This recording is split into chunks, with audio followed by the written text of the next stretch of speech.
It sounds kind of crazy, doesn't it? But there's a method to this. And I want to note this isn't a weight loss program. Though weight loss will occur naturally, it's a fitness program. The whole point of this is to burn as much fat as possible while increasing my muscle mass and bone density. So with that, let's see what we can do. We got 4 months. Let's start with a bit of an introduction. My name is Bruno Pinucci and I'm 46 years old with quite a health history. I used to be over 450 pounds and I am now 337 pounds as of September 1st, 2021. I lost that weight with extremely low and zero carb eating. I'm 6'1". I started a fitness challenge which involves a unique dietary plan called the Lion Diet. A carnivore diet, also referred to as a zero carbohydrate diet, has any type of meat, no vegetables, ideally unprocessed. Some people include dairy. The Lion Diet is a more strict version of the carnivore diet, and I honestly just feel better whenever I've done this way of eating for a few weeks at a time here or there. Let's start with some photos from the beginning of September 1st. Somebody's got to ask, but why would I choose something so extreme like taking away one of my 3 macronutrients? Macronutrients are protein, fats, and carbohydrates. The first answer is the most important, because I feel good when I eat this way. My joint stiffness has gone away. I'm off my blood pressure medication. My cholesterol has consistently gone down along with my heart rate, waistline, weight, blood sugar, and insulin resistance, as I was once pre-diabetic. My gout does not bother me anymore. Also, it's been a year and a half since my last gout attack. Though I do take a weaker dose of medication for it. I used to be on 900 milligrams of my gout medication. Now I'm on 600. And I could probably lower it, but I'm not playing with that yet. That all disappeared once I started carnivore. Okay, so here's the rules. Rule number 1 is the Lion Diet. That means salt, beef, lamb, water. That's it.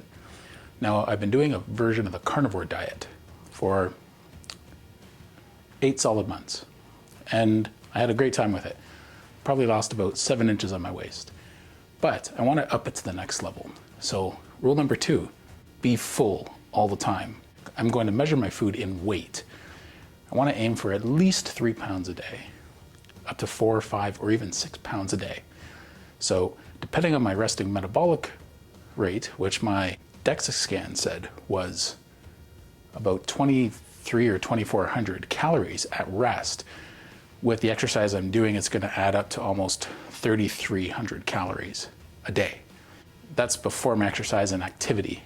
So actually, it's between 3,000 and 5,000 calories based on the activity level I plan on having. So I could be looking at 4 pounds minimum a day of red meat, ground beef as an example, because that's easy to measure, just to meet my caloric intake for the day. So if I get less than 4 pounds, I'm actually probably going to be in a deficit. So unless I'm literally lying around watching movies all day, but I don't have time for that. Some of you may know this, many don't. There is no such thing as an essential carbohydrate. We need essential fats and we need protein, but we do not need carbohydrates. We have all been taught since we were children vegetables and fruit are healthy for us, but they also contain carbohydrates, which are sugar to the body. I feel the older people get, the less well we process sugar. It comes out as different kinds of conditions like arthritis, obesity, diabetes, as well as many other health conditions. I am still getting a healthy amount of calories in a day. I am just changing up my fuel source since I suffer from carbohydrate and sugar addiction. I find it dramatically easier to abstain from carbohydrates versus managing carbohydrates, kind of like a smoker abstaining from cigarettes. Both sugar and nicotine are addictive. My exercise goal is 1 15-minute workout once a day, every day, 7 days a week. So this should go pretty well. So if I miss a day, I have to make up for it the next day. But I can't do them back to back because I don't want a long workout. The goal of this exercise-wise is to go through glycogen and then sugar and then fat as fuel.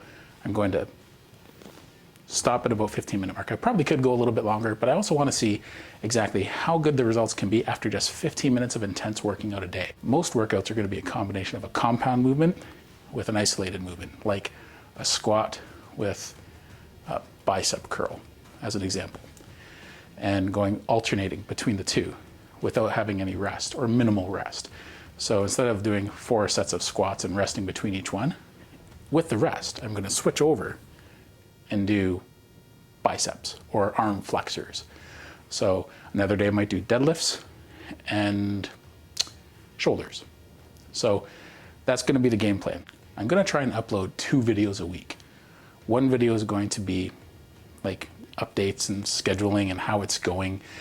And another video is going to be just my thoughts, ranging on a lot of different topics regarding my health history, which is a big influence towards why I'm doing this, as well as, the common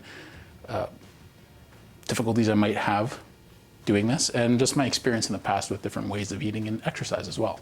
Number 5, I'm going to start and end with a DEXA scan. So that's like the gold standard for measuring body fat, bone density, muscle mass, resting metabolic rate. And based on activity, they can actually tell you what your metabolic rate will be, then how many calories I'll burn in a day from a certain amount of exercise. So we'll see in the video. I'm going to record my daily exercise and food intake.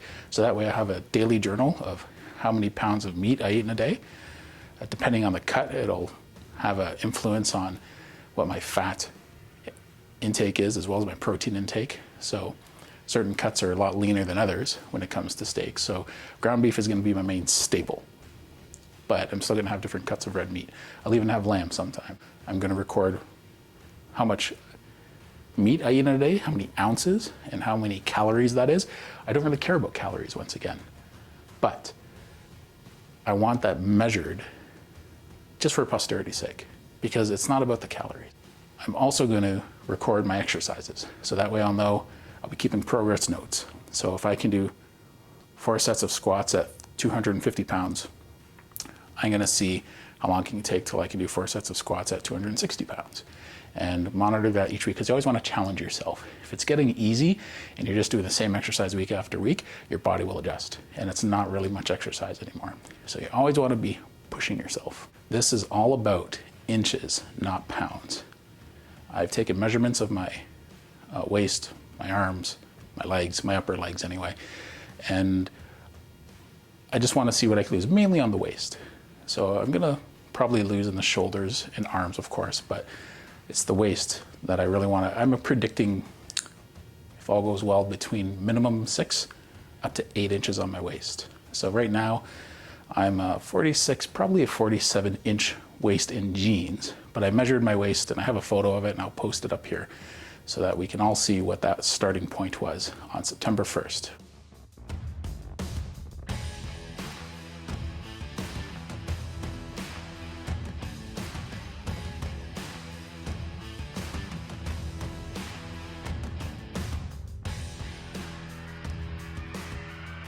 So one of the other purposes of this is to fix metabolism damage. So what's one of the best ways to increase your metabolism? Activity, quality food. So I was once up to 450 pounds. I did a very extreme diet through a doctor about an hour out of town from here in Toronto, and it was probably down to only 1,200 calories a day. I lost 150 pounds, but I think I also did a lot of damage to my metabolism. I lost a lot of muscle doing that. I've never really gotten it back. Usually anytime I've gone up and down in my weight, the first thing I lose is muscle. The first thing I put back on is muscle when I start going back up, because I always went back to a bad diet. That's always been the real problem.